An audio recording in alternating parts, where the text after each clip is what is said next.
Salve Maria, co-intercessora, corredentora e mediadora de todas as graças, e que ela esteja para sempre com vocês. Não gostou da introdução do vídeo? Bota na conta do papo. Envia meu nome para a Santa Sé e pede minhas comunhão. Me desculpe dizer, eu sei que eu sou uma pessoa ignorante, uma pessoa cheia de pecados, cheia de tudo que não presta. Sim, tenho certeza disso. Sou um Zé Ninguém. No entanto, eu não consigo admitir no meu coração essa nova nota que a igreja fez. Tudo bem? E é triste saber que, pelo amor de Deus, parece que a igreja pós-conciliar luta contra seus apoiadores.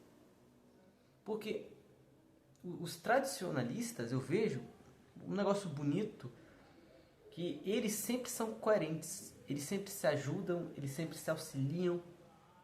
A FSSPX sempre está ajudando aqueles que a defendem. A igreja pós-concílio Vaticano II não ajuda os seus apoiadores, não ajudam os continuistas. Está cada dia mais difícil ser continuista. O pano está acabando porque não tem mais pano que a gente possa passar em cima daquilo que estão fazendo. Não tem mais. Não há mais como suportar, não há mais como aguentar uma situação dessas.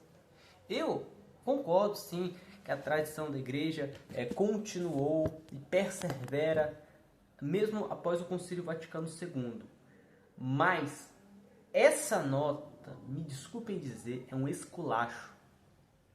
Eu não aceito isso. Eu aceito com paciência aquilo que foi exposto na Amoris Laetitia. Eu aceito com compreensão aquilo que foi exposto na Fiducia Supplicans.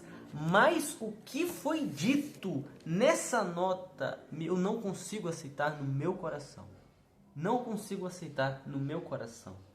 Muito por conta de que é expressivo o motivo por que fizeram isso. É expressivo. É evidente a todos que têm olhos que eles desautorizaram. Eles não condenaram a doutrina da corredenção. Por favor, não acreditem nisso. Eles desautorizaram nos valermos do título de corredentora. Dá pra ver. Eles podem dizer que é por conta de dogmas, por conta de razões pastorais, por conta de... Não. A razão, o motivo é inegável. Foi para ficar de bem com os protestantes. Não é à toa que tem o luterano gritando de alegria. Nossa, finalmente reconheceram. Não é que reconheceram, rapaz. A doutrina não mudou.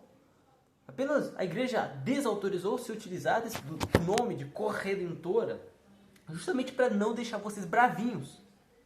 No entanto, eu vejo isso, meu Deus do céu, com um ato tamanho de milindragem e de medo, pusilanimidade, diante daqueles que nós, assim, para os quais não é que nós deveríamos nos reduzir, mas os quais nós deveríamos elevar por meio da explicação, por meio da pregação, por meio da doutrina, a que entendessem os nossos dogmas, a nossa religião católica.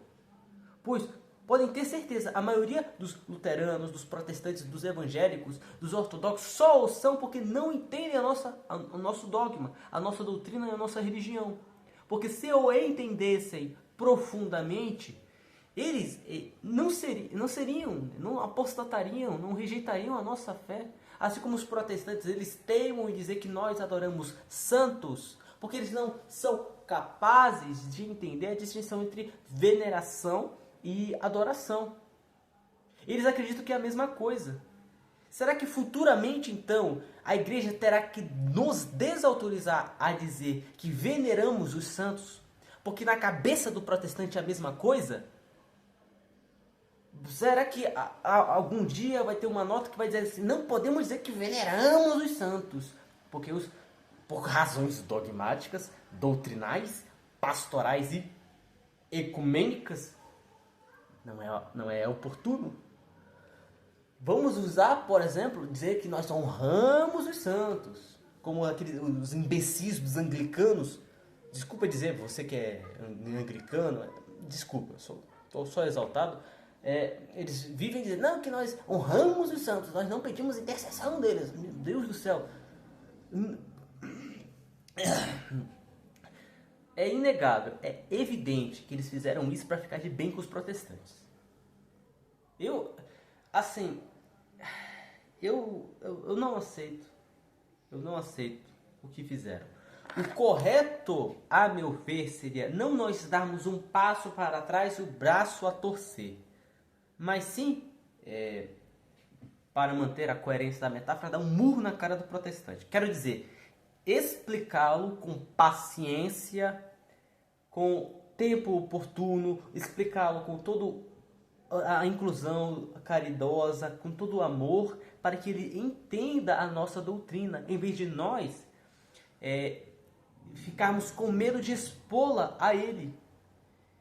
Entende? Porque ele anota, olha só, citando algo que o Papa Francisco falou, disse que o termo corredentora é um termo que exige demasiada explicação, demasiadas e contínuas explicações que o tornariam inadequado e inoportuno. Meu Deus do céu! O que é o Concílio Vaticano II, se não uma pilha, um amontoado de documentos cheios de obscuridades, cheios de ambiguidades, que requerem explicações constantes para os tradicionalistas? Será que porque os tradicionalistas são incapazes de entender aquilo que o Concílio Vaticano II fala e os documentos deles são inoportunos? Não, é apenas o tradicionalista que é imbecil para entender isso. Enquanto que nós batalhamos para defender a doutrina de que a alma de Cristo subsiste na igreja, acolhe os fiéis, que alguns participam da alma da igreja, ainda que não do corpo. E eles vão dizer, não, que está obscuro demais, que está ambíguo demais. Será que está? Talvez. Talvez sim, talvez não. Muito por conta da incapacidade deles de entenderem. E nem por isso o Concílio Vaticano II é ilegítimo, é inoportuno, seus documentos deveriam ser desautorizados pelas obscuridades que eles contêm. Por que então o termo de corredentora deveria ser? Por conta da incapacidade dos protestantes de entenderem isso. Pois se eles dizem, não, que ia demorar muito tempo para explicar, tempo é o que nós mais temos desde a Revolução Protestante. E assim, eu particularmente, você pode até não ter essa paciência. Eu acharia honroso dedicar meu tempo para explicar para os evangélicos a doutrina da corredenção. E explicando para eles, não, você não é obrigado a crer nisso para ser católico. Mas se for para a glória de Nossa Senhora e, consequentemente, a glória de Jesus Cristo, explicar essa doutrina, eu vou fazer. Porque a glória de Nossa Senhora é maior do que o meu tempo.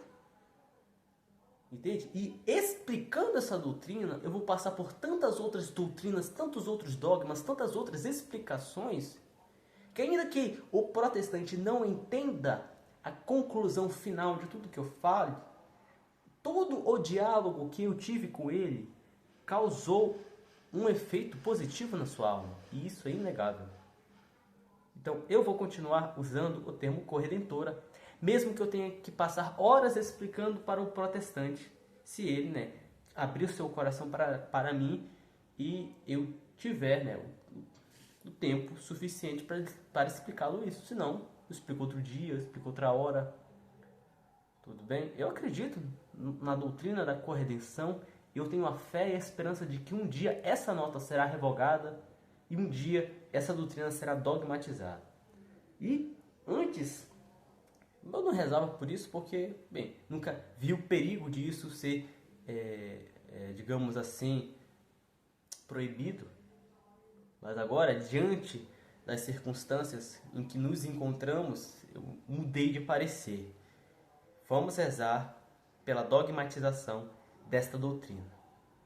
Ainda que o nome pareça escandalizar os protestantes, nós não somos católicos para os protestantes. E o zelo da verdade não depende da opinião do mundo.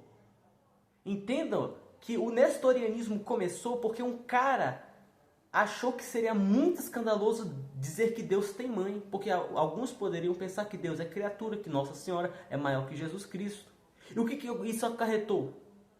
A dizerem que Jesus Cristo não era Deus, porque a mãe dele não era mãe de um Deus. Entende? Então, esse medo de escandalizar torna a alma melindrosa, sendo que a proclamação da verdade requer audácia, ainda que de fato prudência. Sermos astutos como as serpentes e simples como as pombas.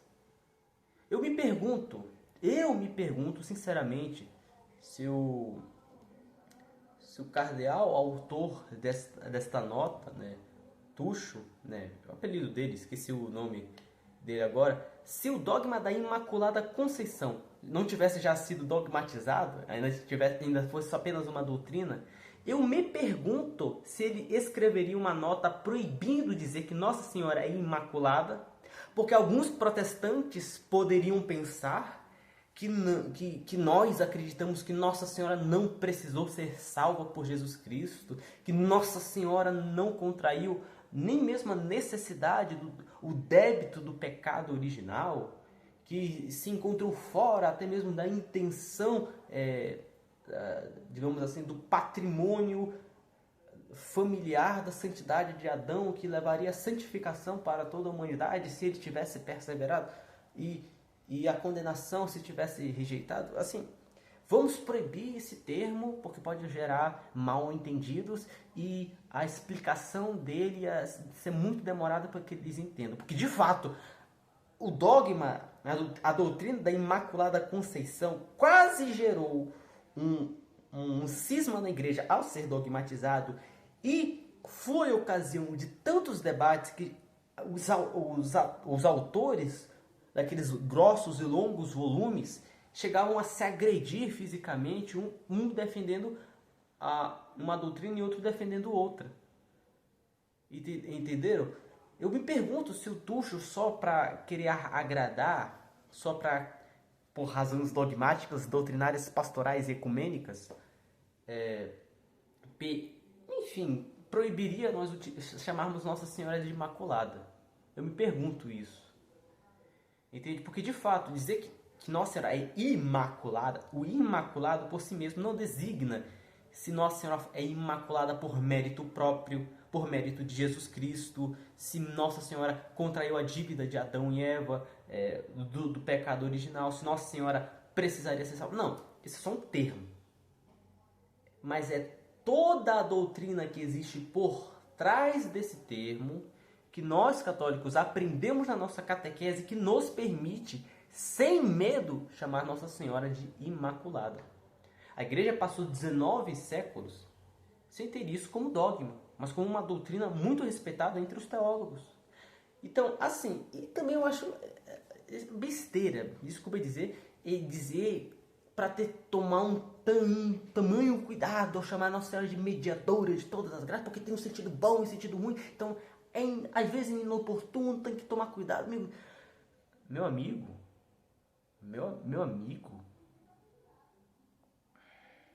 enfim, eu acredito no na doutrina da corredenção. Eu não vou deixar de chamar Nossa Senhora de co-intercessora, corredentora, mediadora de todas as graças. Não vou deixar. Porque se eu tenho que tomar um excedido cuidado em chamar Nossa Senhora mediadora de todas as graças, porque tem um sentido bom que isso é entendido e outro sentido ruim que isso é entendido e pode gerar equívoco. Meu amigo, eu não deveria nem chamar Nossa Senhora de Imaculada, porque, assim, tinha alguns autores da Idade Média que diziam que Nossa Senhora era imaculada porque não precisava ser salvo por Jesus Cristo. Inclusive, essa doutrina do imaculismo que São Tomás de Aquino criticava na sua Suma Teológica, tudo bem? Porque levou muitos a acreditarem que São Tomás de Aquino não acreditava na Imaculada Conceição, sendo que sim, acreditava nos termos, talvez não exatamente, mas assim como nós hoje acreditamos. Então, imagina só, é por conta destes autores que diziam que Nossa Senhora não precisava ser salva e por isso era imaculada, a igreja decidisse lançar uma nota proibindo chamar Nossa Senhora de Imaculada. Imagina só. E a punição que deveria ser destinada a estes autores iriam cair em autores como São Boaventura, em autores como Santo Éfrem, autores como Santo Afonso Maria de Ligório, São João Maria Montfort. E quem ia se lascar? O povo verdadeiramente católico. Porque por medo, ou por preguiça, ou não sei por que razão, de explicar e querer desenvolver melhor a doutrina, o modo como isso deve ser exposto, a pessoa, em vez disso, queria apenas proibir para evitar intriga, a gente não teria um dos dogmas mais importantes da nossa igreja, que é o fato de que Nossa Senhora é Imaculada. Entendeu? Eu me pergunto se nessas ocasiões a igreja proibiria chamar Nossa Senhora de Imaculada.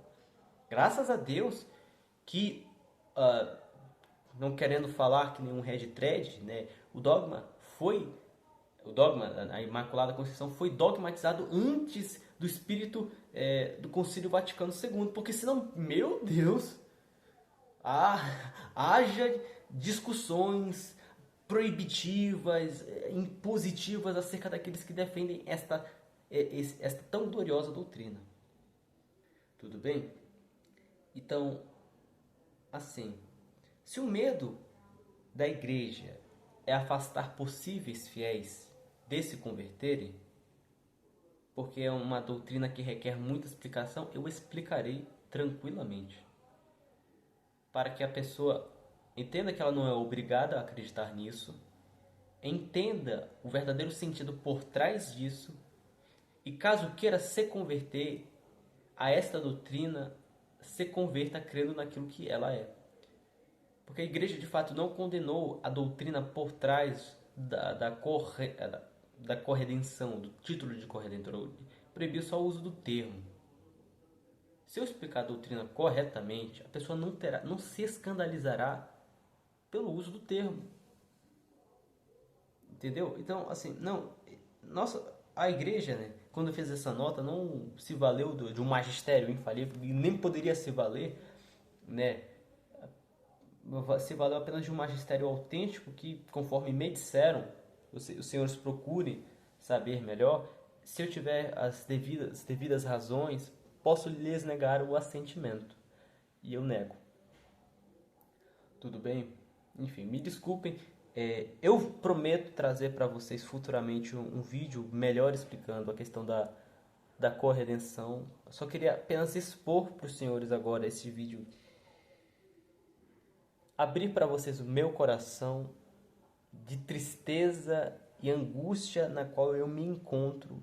Esse sentimento de inconformismo, desse sentimento de deboche institucionalizado contra o verdadeiro povo fiel da igreja. Enfim, deixa eu ver.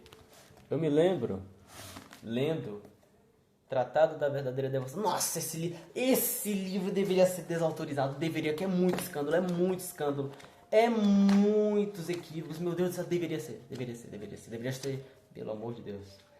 Eu me lembro, veja só, se eu puder achar aqui.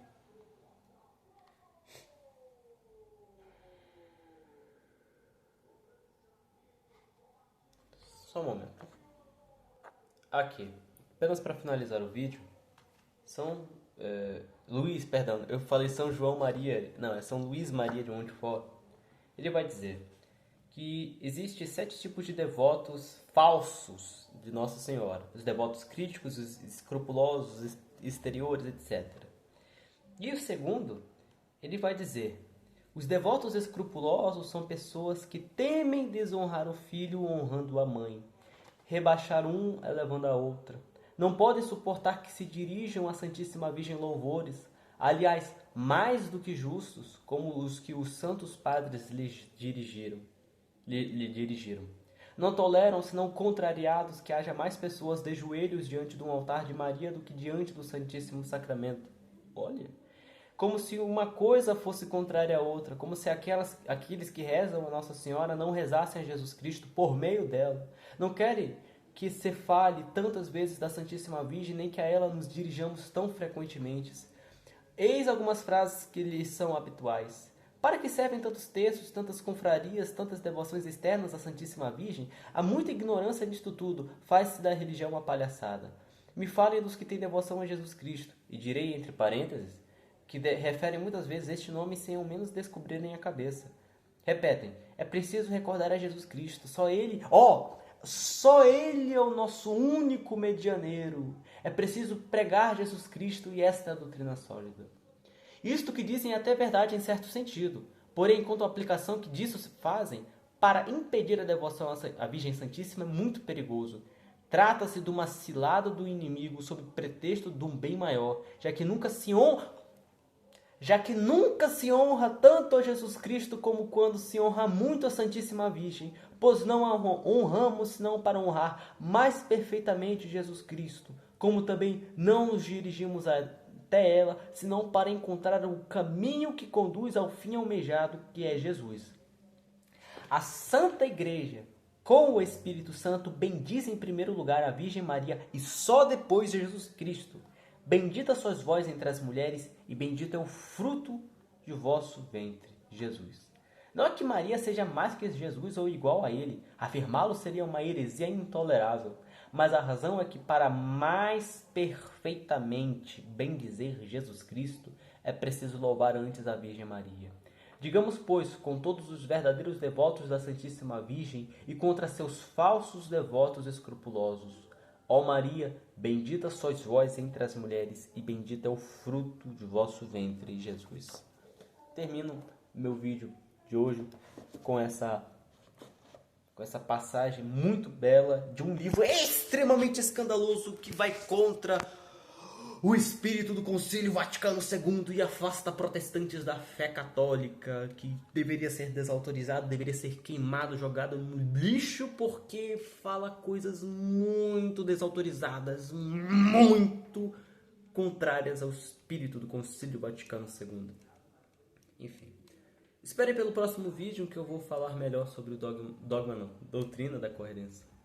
Enfim, só antes de tudo, pessoal, eu sou realmente inconformado com isso tudo, mas não percam a fé na igreja, não desobedeçam o Santo Padre, mesmo nisso, de fato, que tenha havido um grande erro, um erro que você, a meu ver, não é obrigado a seguir. Se a sua consciência diz para seguir, siga, porque a consciência é o meio pelo qual Deus revela a sua vontade, tudo bem? Mas não percam a fé na igreja, não percam a fé na assistência do Espírito Santo, que continua na igreja até hoje, apesar de tantos erros, apesar de tudo isso, porque, bem, não confundamos aquilo que há de divino na igreja com aquilo que há de humano. Erramos porque somos humanos também, e se acertamos é porque Deus age por meio de nós. E os acertos não são diminuídos pelos nossos erros, jamais. E os nossos erros um dia podem redundar em acertos maiores, porque Deus nunca permite o mal, senão para dele tirar um bem maior. Tudo bem? Então, não caiamos na apostasia, não caiamos na heresia do sedevacantismo, pois isso, de fato, é muito mais grave tornar-se sedevacantista do que rejeitar que Nossa Senhora seja até mesmo medianeira, até mesmo co-intercessora, não só de todas as graças, mas de uma só, digamos. De fato, a desobediência é o pior de todos os pecados, porque vem do orgulho. Então, por favor, meus irmãos, não percamos a fé na igreja, não percamos a fé na assistência do Espírito Santo, apesar disso, tudo bem? A minha consciência diz, não aceite isso, e eu não vou aceitar. Mas nunca aceitaria perder a minha fé. Nunca aceitaria deixar de estar aliado à igreja por conta de questões assim. Mas essa nota eu não aceito. Essa nota eu não aceito. Continuo aceitando o Concílio Vaticano II, continuo fiel, submisso ao sumo sacerdote, o Papa Leão XIV. Tudo bem? Apesar disso tudo. E vocês também, espero que continuem sendo, porque é da vontade de Nossa Senhora Corredentora, co-intercessora e mediadora de todas as graças, que nós sejamos submissos à Igreja em todas as coisas. Tudo bem? Agora, quando a sua consciência diz que isso está errado, poxa vida, eu não consigo aceitar essa nota. Tá bom? Esperem pelo próximo vídeo, onde eu vou falar melhor da doutrina da corredenção. Esse meu vídeo agora foi apenas um desabafo, foi apenas um desaguar a tristeza que eu senti o dia todo ontem, né? Poxa vida, eu cheguei na igreja triste, cheguei na igreja angustiado só pensando nisso. Pois é triste de imaginar que esse desejo de querer agradar os nossos irmãos protestantes para depois convertê-los tenha nos tornado tão melindrosos de afirmar a nossa fé, como se a opinião deles acerca daquilo que nós acreditamos importasse. Pois de fato, as razões dogmáticas, as razões doutrinais ou pastorais que no documento se afirmaram, não, assim, poxa vida, não parece que veio de um documento teológico, muito por conta de que as disputas teológicas disso tudo já anteciparam esses argumentos, e o que eu mesmo mencionei aqui no livro de São Luís responde aquilo de que não obscurece a glória, a redenção de Jesus Cristo, pelo contrário, a revela mais perfeitamente, contanto que seja suficientemente explicado, porque temos dogmas na nossa igreja muito mais complexos do que o dogma a doutrina da corredenção, muito mais complexo até mesmo que o dogma da Imaculada Conceição.